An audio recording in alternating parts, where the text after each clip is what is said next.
Hey everyone out there. I am back, guys. Thank you so much for coming back and rocking with me here on my channel. This is Tricia Thomas here from Devoted Healthcare Consultants. And I am so sorry, guys, that I have been gone for so long, but I am back. I am here to bring you content, and I just want to thank you, first of all, for subscribing to my channel. If you haven't so far, you can hit the button below to join my channel. So far right now, I have over 200 people that are following me. That is so awesome. Thank you so much for subscribing to the channel. Here I am teaching people about home care agencies, how to start them, tips on things that they should and should not do when having a home care agency, marketing ideas, different things that will help the population out there that do want to start home care agencies or may have home care agencies right now, just to help them along with running them in the proper way, also giving them tips, also giving just saying good for you pretty much for starting a home care agency, because there are a lot of people that are working in the healthcare field right now that don't want to be in the capacity that they're in at the present time, and they can run their own home care agencies from their own homes, have staff of their own, and or work as a single person. If they're the CNA, they can actually be a caregiver, depending on the state as well. So I just wanted to say I'm back, and just to touch base with you guys. I am so excited about being back here. Right now I'm sitting, well, actually I'm standing up, but I'm standing on my deck in my backyard. It's a beautiful day here in Georgia, and I just wanted to reach out and say I have missed you guys so much, and I am here now back to share good information with you. So today I just wanted to make a short video about if you are having a home care agency, you have to, in some states, not every state in the United States, has to be licensed, first of all. So you have to check with your Department of Health in your state or the Business Bureau to find out if you have to be licensed to run a non-medical home care agency or a home care agency or home health agency. In different states, they're called different things. So you just have to check with your state to see what the regulations are, if there are any. And if there are, if you are regulated in your state, you would have to have a survey. So there are people that call surveyors that come from the state that come to make sure that you are following the rules and the regulations that were written for home care agencies in that particular state. So you will have to make sure, in most instances, making sure that all your documents and books are up to date, that all of their, like if you need TB testing and background checks and so on, that all those things are documented and that they're available for the surveyor when they come to visit and do a site visit with you. You would have to make sure that annually everyone's books are, like all your employees, making sure that they all, now I apologize, there is a plane passing by.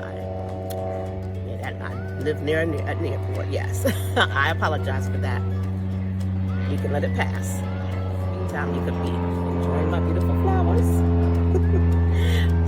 But anyway, in your state, if you are regulated, you do have to make sure, again, that your documents and books are up to date, meaning that if you have employees, that your employees all have all the listed things that that particular state asks for, that they have them done. You have to also do in-services with them, making sure that they know the policies and procedures and the right things that they're supposed to do when caring for your clients, because you don't want to get yourself into any trouble. You want to make sure that everything listed in your policies and procedures are being done with your staff, and that they're complying with all the rules that they are set for that particular state. So just giving two examples, like I said earlier, could be that they need to have TB testing and background checks, and also that they're doing in-service classes as well. And in-services meaning like, they've read over all the policies, like say, for instance, could be that they do safe transfers, let's just say. That could be something that's important for people that are in wheelchairs. That may be something that's listed on your annual reviews, let's just say. So you have to make sure that they know that they've gotten some kind of a training, whether it be a video or someone instructing them in front of them in a classroom setting, let's just say, stating, okay, they've seen someone do a safe transfer and they've been checked off on it. Whether it be they do vital signs, let's just say that, doing the blood pressure, knowing how to do a pulse, stuff like that, that they've been checked off on that annually. So let's just say today is May the 12th of 2023. By next year, May the 12th of 2024, it should be signed off on a document stating, yes, this person has had in-service training on these particular things that's important for that particular state. Every state is different. So, like I said, you have to find out what the rules and regulations are for that state, and you will follow and make sure that your plan for your employees is written out and those exact things are written on the paperwork that they sign off on and that they get the training on for that year. And annually, you will repeat that once they are working with you. And that document goes into the employee file. If they're driving a client around, saying going to appointments or something like that, they have to make sure that you have to make sure that the driver's license, copy of their driver's license is there, that is active, that they have active insurance, okay, because you don't want people driving your clients around and they don't have active insurance, and just in case, God forbid, they were to have an accident, you're in trouble. So you don't want that, okay? Also, you want to make sure that they have permission documented by the caregiver, who's the POA, which is the person that's in charge of that client if that person is not able to make decisions for themselves. That you have documentation showing that it's okay that you take this person out. So all those things need to be in files. So if a surveyor were to come out, those are some of the things that they're going to look for, okay?